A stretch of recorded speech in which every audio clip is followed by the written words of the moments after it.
แม่พี่น้องป้องปรายเบิดสุคนเนาะ FC ทางช่องบ่ภูมิบ้านนาเนาะมื้อนี้บ่ภูมิบ้านนาก็สิมาตามแนวทางพี่น้องคือเก่าเนาะสำหรับหลักพัฒนาเนาะพี่น้องเนาะสูตรสรุปเนาะนี่เนาะสำหรับสูตรสรุปเนาะงวดที่แล้วเนาะงวดมื้อนี้เนาะให้เด่น1กับ2เนาะก็เข้าที่24เนาะครับเนาะเพราะฉะนั้นก็มาตามกันต่อเนาะมันออก412แล้วก็24เนาะใครเป็นสายรูดสายวิ่งนี่ก็ได้บนได้ล่างเลยเนาะพี่น้องเนาะเพราะฉะนั้นก็ตามกันต่อเนาะสำหรับสูตรสรุปเด้อพี่น้องเด้อ นี่คือสุดสรุปแล้วครับเนาะ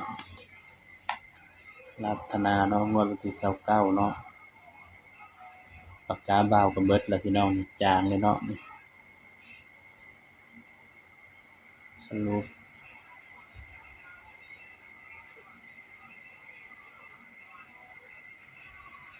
เราพัฒนา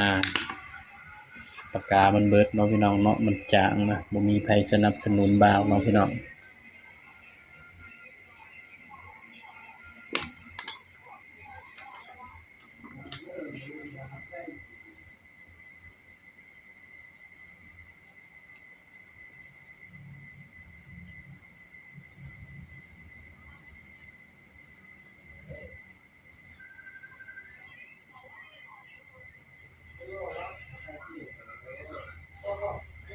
สำหรับสุดสรุปเนาะพี่น้องเนาะก็ให้คือเก่าเนาะสำหรับเด่นสุดสรุปเลยพี่น้อง8กับ9เนาะปากกาบาวคือจางคักเลยพี่น้องปากกาก็เด้อพี่น้อง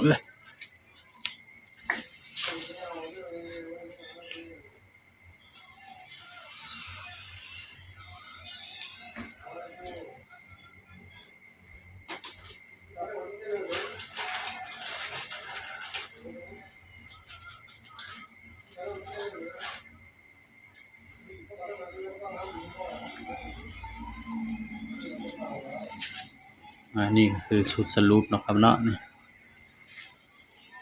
ปากกามาใหม่เนาะพี่น้องสีมันจางเนาะครับเนาะสำหรับสุดสรุปเลยพี่น้องเด้อนี่เด่น8กับ9เนาะก็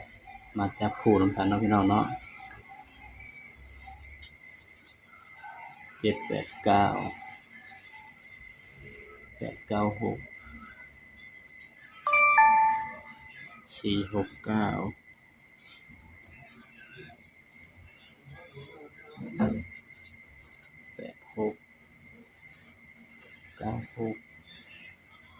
8 6 9 6 8 7 9 7นี่ก็คือสุดสรุปแล้วครับเนาะนี่ก็ให้4คู่4หางคือเก่าเนาะพี่น้องเนาะสำหรับสุดสรุปเนาะครับเนาะนี่ก็4หางคือเก่าเนาะพี่น้องเนาะสุดสรุปพี่น้องมักก็ตามเนาะบ่มักก็เลื่อนผ่านเนาะเบาก็ให้เพื่อเป็นแนวทางเท่านั้นเนาะครับเนาะสำหรับคลิปนี้เนาะก็ฝากพี่น้องกดไลค์กดแชร์กดติดตามช่องบ่ภูมิบ้านนานี่เด้อพี่น้องเด้อสำหรับคลิปนี้ก็สวัสดีครับ